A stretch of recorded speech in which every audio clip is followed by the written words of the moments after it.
Hello dear MSc Microbiology students. So we will continue with the basidiomycetes which we have half completed in the last lecture. So we'll just start. A warm welcome to today's lecture. So we have studied the classification of the basidiomycetes, in which we have studied the class teleomycetes, and now we are going to study its order, which is the uredinales. Now uredinales is the one जिसमें include किए गए हैं those basidiomycetes fungi जो rust cause करते हैं, rust या smuts. तो rust generally इस क्लास में या ऑर्डर में बिलोंग किए करते हैं बिकॉज इनमें आपको पता होगा कि रस्ट और स्मट में एक बेसिक डिफरेंस होता है कि रस्ट जो होते हैं वो जैसे लोहे में जैसे करोजन होता है उसके जैसे दिखता है, ब्राउन स्पॉट्स होंगे, थोड़े पाउडरी होंगे. और स्मट जो होता है वो थोड़े से थोड़े जो इन्फ्लोरेसेंस लाइक फ्लावर्स पे हो या कॉर्न जैसे इन्फ्लोरेसेंस स्ट्रक्चर्स होते हैं उन पे वो कॉज होता है. ये जनरली लीव्स पे कॉज होता है. तो ये जो रस्ट होता है ये इस ऑर्डर में इंक्लूड किए गए हैं. Then the species are obligated. Now obviously जो डिसीज कॉज करते हैं वो क्या होते हैं, वो पैरासाइट्स होते हैं. क्योंकि वो पैरासाइट मतलब क्या कि वो पूरा एक को बेनिफिट होगा और एक को लॉस होगा. तो इनको बेनिफिट होने वाला है फंजाई को और प्लांट्स को लॉस होने वाला है. सो वो एक इनका कैरेक्टरिस्टिक है कि फंजाई पैरासाइट्स है और इनमें ये जो होते हैं फंजाई वो बहुत इकोनॉमिकली एडवर्स है बिकॉज जनरली वो कल्टिवेटेड क्रॉप्स में डिसीजेस कॉज करते हैं. सो ऑब्वियसली फार्मर्स को लॉस होगा, कहीं ना कहीं इकोनॉमिकली कंट्री को भी लॉस होगा. देन यहाँ पे जो माइसेलियम होते हैं it is separate without any clamp connection. जो आपको मैंने वहाँ पे दिखाया था क्लैम्प कनेक्शंस होते ये इनमें प्रेजेंट नहीं रहते. Then it grows intracellularly frequently producing the haustoria. तो हॉस्टेरिया मतलब क्या, रूट स्ट्रक्चर होता है इनका. तो ये जो फंजाई है रस्ट वाले ऑब्वियसली रूट है, इसकी वजह से ये इतने फॉर्म है कि अनसेपरेबल है प्लांट से.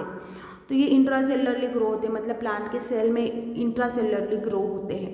देन इसके बाद ये डिफरेंट प्लांट्स में अभी जो रस्ट कॉज करने वाले जो कॉमन जो स्पेसीज है दे आर द प्यूसिनिया.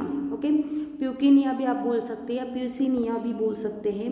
तो वो ग्राउंडनट में, शुगर केन में, देन सनफ्लावर में, कॉर्न में एंड गवा में रस्ट कॉज करते हैं. अगर आपको कुछ स्पेसीज याद रखनी, then puccinia arachidis is the one. Then there is the erianthi, there is the kuehnii, then there is a sorgi, then side. there are different type of this species of Puccinia. याद रखो नाम. it is the one जो rust cause करता है. तो you can see here sugarcane में कैसे rust cause करता है, सनफ्लावर में कैसे रस्ट कॉज करता है, ब्राउन स्पॉट्स. ओके, देन जो नेक्स्ट ऑर्डर है दैट इज द उस्टिलैगिनेल्स. ओके, थोड़े कॉम्प्लिकेटेड नेम से ट्राई टू रिमेंबर. देन वो होते हैं स्मट फंजाई. एज आपको बोला मैंने कि स्मट्स क्या होते हैं जो इन्फ्लोरेसेंस में इन्फेक्शन कॉज करते हैं. तो you can see here in the diagram कि उन्होंने कॉर्न या जो मेज होता है उसमें इन्फेक्शन कॉज किया है. तो ये इन्फ्लोरेसेंस फ्रूटिंग बॉडीज हो या फिर यू कैन से जो फ्लावर्स होते हैं उनमें ये जनरल इन्फेक्शन कॉज करते हैं.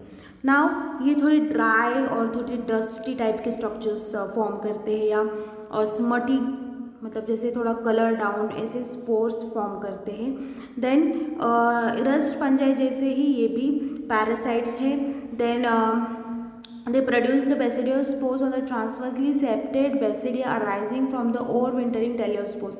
जो हमने टेलियोस्पोर्स मतलब ये जो क्लास है टेलियोस्पोर्स इसमें ये बिलोंग करते हैं. सो इनके बेसिडियोस्पोर्स जो होते हैं वो सेप्टेट होते हैं और मतलब जैसे कि मैंने आपको फ्लावरी लाइक स्ट्रक्चर ड्रॉ करके दिखाया तो वैसे कुछ होते हैं ये. देन इसमें टेलियोस्पोर्स होते हैं.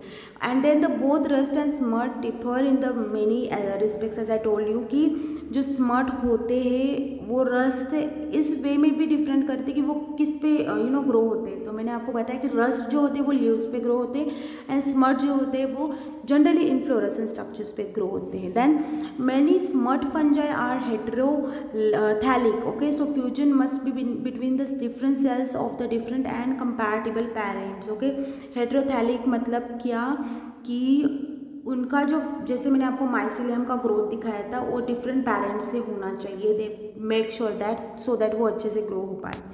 इनका फॉर्मेशन का बेस ही यहीं पे है कि वो डिफरेंट पेरेंट्स से फॉर्म होते हैं। देन लास्ट जो क्लास है दैट इज़ द यूरेटिनोमाइसीट्स। इसके बारे में अगर बोले तो it has around 7400 species. 70% population तो पहले ही क्लास में था हेलियोमाइसीट्स में, बट यहाँ पे अराउंड 7000 स्पेसीज हैं, 215 जेनेरा है। इसमें बेसिडियोकार्प फॉर्म नहीं होता। बेसिडियोकार्प मतलब क्या, जो लाइनिंग होती है जिसपे स्पोर्स प्रेजेंट रहते हैं, ये इसमें नहीं होता। स्पोर्स में भी इंटरसेलुलरली भी प्रेजेंट रह सकते। Then karyogamy occurs in a thick wall spore call. अब यहाँ पे भी टेलियोस्पोर्स ही प्रेजेंट रहते हैं। मियोसिस भी जब टेलियोस्पोर्स का जर्मिनेशन होता है तब होता है, जो हम आगे जाके देखेंगे। देन अब मेन थिंग हम यहाँ पे स्टडी करने वाले हैं, तो रिप्रोडक्शन भी हम इसको बोल सकते हैं, लाइफ साइकिल ऑफ द बेसिडियोमाइसीट, जो इस क्लास का थोड़ा सबका यूनिकनेस इसी फैक्टर पे है कि वो रिप्रोडक्शन कैसे करते हैं। तो यहाँ पे बेसिडियोमाइसीट्स कैसे रिप्रोडक्शन करते हैं वी आर गोइंग टू सी। जो सेक्सुअल रिप्रोडक्शन होता है बेसिडियोमाइसीट्स का, वो जो आपको फ्रूटिंग बॉडी दिखती है अम्ब्रेला शेप की, उसमें होता है। एंड उसमें कुछ एक स्पेशलाइज स्ट्रक्चर रहते हैं जो होते हैं बेसिडिया जो बेसिडियोस्पोर्स को होल्ड करते हैं। ओके, बेसिडिया जो होते हैं वो भी ऐसे फॉर्म होते हैं कि वो जो प्लाज्मोगैमी होता है between the two different spores, जो मैंने आपको फ्यूजन दिखाया था, वहाँ पे पहले क्या होगा कि साइटोप्लाज्म का फ्यूजन होगा, उसके बाद न्यूक्लियस का फ्यूजन होगा। ओके, तो ये जो साइटोप्लाज्म्स का फ्यूजन होता है या जो plasma membrane what I don't remember exactly the word, but जो साइटोप्लाज्म का फ्यूजन होता है इसको बोला जाता है प्लाज्मोगैमी। देन ये जो माइसेलिया होते हैं उनमें फ्यूजन होता है, इसको हम प्लाज्मोगैमी बोलते हैं, जो हम आगे जाके देखेंगे। प्लाज्मोगैमी की वजह से क्या होता है, बाय न्यूक्लिएट हाइपी अराइज होता है। जो बाय न्यूक्लिएट हाइपी होता है वो इसी की वजह से अराइज होता है, जो हम आगे जाके देखेंगे। देन इनका as I told you alteration of generation phenomenon होता है। मतलब क्या कि पहले स्पोर्ट जो होते हैं वो असेक्सुअल रिप्रोडक्शन से बनते हैं, उसके बाद सेक्सुअल रिप्रोडक्शन होके फिर जो लार्ज स्ट्रक्चर फॉर्म होता है वो सेक्सुअल रिप्रोडक्शन होता है। अल्टरेशन ऑफ जनरेशन क्यों, बिकॉज पहले स्टेज में न्यूक्लिएटेड होते हैं, दैट मीन्स हैप्लॉइड होते हैं, उसके बाद फ्यूजन के बाद ये डाइन्यूक्लिएटेड हो जाते हैं या बाइन्यूक्लिएटेड हो जाते हैं। Then basidium between the mycelia form the two different spores.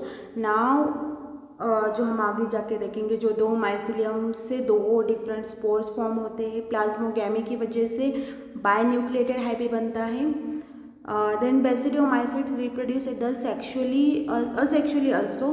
तो क्या होता है, अगर स्पोर्स जो है इनमें फ्रैगमेंटेशन देखा जाता है। ओके, मतलब अगर स्पोर्स जो होते हैं वो अगर उसके दो टुकड़े भी हो जाए, ओके, उस स्पोर्स के, तो वो दो टुकड़ों को अगर आप डिफरेंट जगह पे डालोगे तब भी वो एक पूरा स्ट्रक्चर फॉर्म कर सकते हैं। डिफरेंट फ्रैगमेंटेशन मतलब क्या, आपने अलगी में देखा होगा, अगर हम उनको फ्रैगमेंट करके दो हिस्से में भी बांट ले तो उसके दो नए स्पेसिस बनेंगे, तो ये चीज़ इनमें भी है। Then asexual spores formation takes place at the ends of the specialised structure which is the conidiophores. Conidiophores मतलब क्या, जैसे बेसिडियोफोर्स होते हैं, तो ये बेसिडियोस्पोर्स फोर्स क्या होते हैं, जो बेसिडियोस्पोर्स को होल्ड करने वाले स्ट्रक्चर होते हैं। नाउ यहाँ पे तो यहाँ पे we will see in the diagram कि कैसे रिप्रोडक्शन होता है।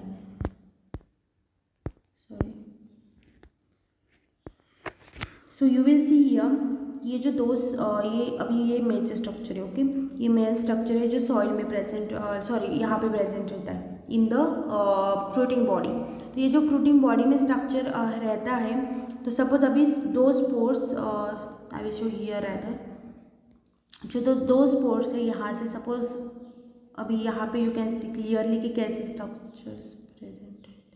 ओके, सो यहाँ पे it is the main structure जो आपको याद होगा मशरूम का।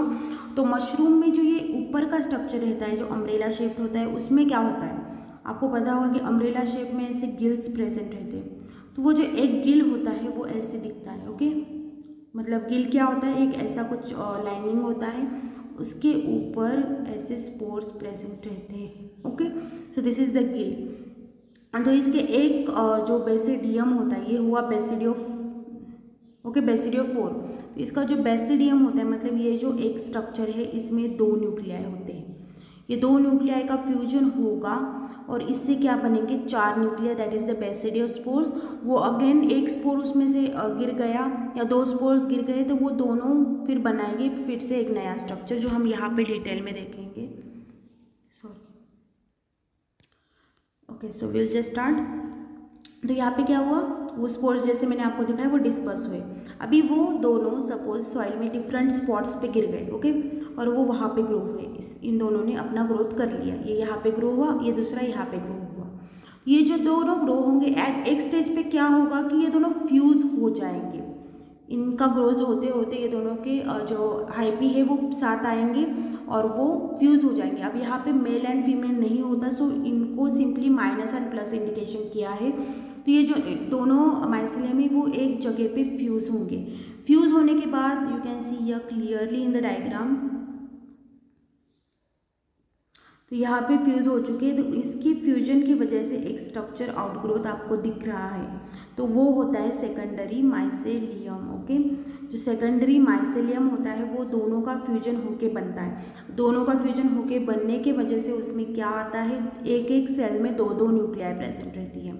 और ये जो स्ट्रक्चर आपको दिख रहा है इसकी वजह से क्या बनता है, ये जो ऊपर का आपको पूरा विजुअलाइजेशन होता है सॉइल के, ये सब सॉइल के नीचे होता है। और ये जो आपको इनका फ्यूजन होने के बाद ये जो ऊपर फ्रूटिंग बॉडी फॉर्म होती है वो हमें विजुअलाइज होती है। और उसके फ्रूटिंग बॉडी का जो मतलब ये छाता है सपोज मशरूम का, तो ये छाते के जो गिल्स होते हैं, मैंने आपको लास्ट टाइम भी दिखाया, उसमें ये स्ट्रक्चर प्रेजेंट रहता है, उसमें कैरियोगैमी होती है। फिर अभी ये क्या हुआ, प्लाज्मोगैमी। यहाँ पे प्लाज्मोगैमी हुआ, मतलब क्या कि दोनों सेल्स पास आए, उसके बाद they fused and they led to the formation of secondary mycelium. और उसके बाद क्या हुआ, ये जो पूरा स्ट्रक्चर ये सॉइल के ऊपर ग्रो हुआ। देन उसके बाद क्या हुआ फिर, मतलब क्या, I will show you more clearly कि ऐसे सपोज प्राइमरी माइसेलियम है, ओके, वो थोड़े ब्रांच्ड होके ये दोनों एक स्टेज पे फ्यूज हुए, वो ग्रोथ होते होते सॉइल के ऊपर आए and then they lead to the formation of the actual mushroom, okay. So this is the basic thing, okay. Now here ये जो आपको पूरा स्ट्रक्चर दिख रहा है it is known as the basidiocarp. अब यहाँ पे क्या होता है, वो जो आपको याद होगा, वो छाते के नीचे we have the gills, okay, like this. ये जो गिल्स होते हैं वो गिल क्या होते हैं, बेसिडियो, वो कुछ इस फॉर्म में होते हैं, बेसिडियोकार्प, ओके। तो यहाँ पे बेसिडियोकार्प होता है, उसके ऊपर बेसिडियोफोर्स होते हैं, ये पूरा गिल का स्ट्रक्चर है। और इसमें रहते हैं न्यूक्लियाई, ओके, डाइन्यूक्लियाई। फिर वो आगे जाके फिर से वो आगे जाके फिर से then they will lead to the formation of the basidia, okay. ये अभी डाइकैरियोटिक ही है, तो उसके बाद इनका भी डिवीजन होगा, फिर वो 2 न्यूक्लियाई से 4 न्यूक्लियाई बनेंगे। फिर 4 न्यूक्लियाई बनने के बाद क्या होगा, जो मैंने आपको दिखाया कि एक गिल में एक ही स्पोर्स रहते, अगर वो 4 न्यूक्लियाई गए तो इन स्पोर्स के ऊपर 4 ऐसे स्पोर्स लगेंगे।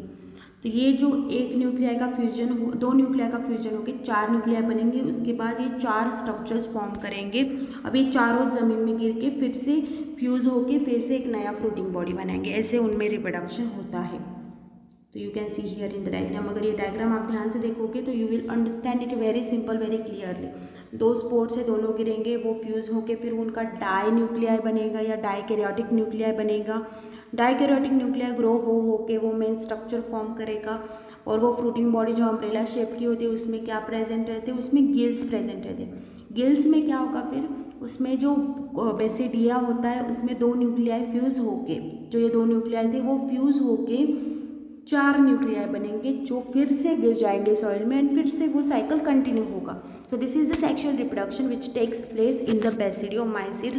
थोड़ी प्रैक्टिस करनी पड़ेगी समझने के लिए। आई वुड सजेस्ट कि आप इसकी वीडियोस भी देखो, इसके बारे में और रिसर्च करो and you will understand it very clearly, very simple.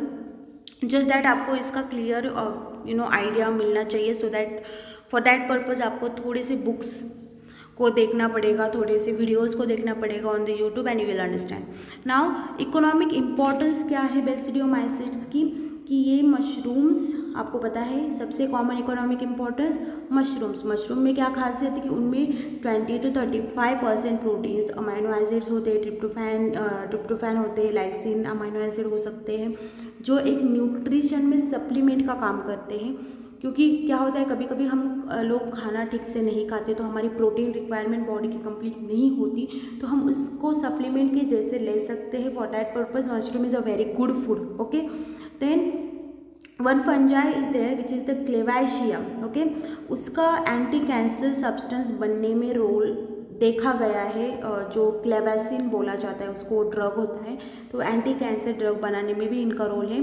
Then कुछ डिकम्पोजर्स भी होते हैं, जैसे मैंने आपको बताया वो सेलुलोज और लिग्निन पे ग्रो होते हैं, तो जिसकी वजह से पूरा जंगल भी वो जंगल का डिस्ट्रक्शन कर सकते हैं, या तो फिर प्लांट्स में डिसीज कॉज कर सकते हैं। देन इसके अलावा कुछ पॉइजनस फंजाई भी होते हैं जो होते हैं अमेनेशिया स्पेसिस के, तो वर्ना हो सकते हैं, फैलॉइड्स हो सकते हैं, या तो फिर विरोसा हो सकते हैं। ये जो अमेनेशिया के जो स्पेसिस है ये पॉइजनस होते हैं, मतलब अगर गलती से खा लिया तो फिर it will lead to the death. Now एक केमिकल बनते हैं लाइक हील्यूसिनियोनी केमिकल, थोड़े नाम अलग है, बट ये जो केमिकल है, ये जो हील्यूकेशंस होते हैं, किसी को भ्रम होते हैं which is a psychological disease, तो इसमें ये काम आते हैं वो डिसीज़ में। ओके, देन ईस्ट जो होते हैं they are again the organisms जो आप सबको पता है फर्मेंटेशन में काम आते हैं।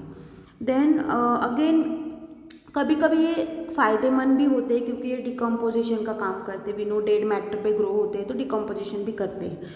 एंड कभी कभी एक और फ़ायदा करते हैं कि वो रूट्स के एसोसिएशन में रहते हैं प्लांट्स के, दैट्स वाई वो नाइट्रोजन फिक्सेशन का काम करते हैं। प्लांट्स में नाइट्रोजन डायरेक्टली प्लांट्स नहीं ले पाते हैं या हम भी नहीं ले पाते हैं, तो ये जो नाइट्रोजन मिलता है वो प्लांट्स को मिलता है थ्रू द फंजाई। ओके, वो एब्सॉर्ब करके उनका लाइक एडिबल फॉर्म में कन्वर्ट करके वो प्लांट्स को देने का काम करते हैं, वो एसोसिएशन में रहते हैं प्लांट्स के। Then some basidiomycetes they also have the mutualistic association. Okay, मतलब क्या कि वो प्लांट्स के रूट्स पे ग्रो होंगे बट उनको नुकसान नहीं करेंगे, उनमें पेनिट्रेट नहीं होंगे। सो ऐसे भी एसोसिएशन में रहते हैं वो, म्यूचुअलिज्म में प्लांट से न्यूट्रिशन लेंगे और उनको प्रोटेक्शन देंगे। Okay, so this is about it. ये हुए हमारे one of the important class basidiomycetes. I hope you have understood it and try to do more research on it, क्योंकि अगर आपको रिप्रोडक्शन या रिप्रोडक्टिव साइकिल के बारे में नहीं पता चला then it is of no use. So try to understand through different videos or through different books, reference books. So thank you, and in the next lecture we will see another class of the fungi.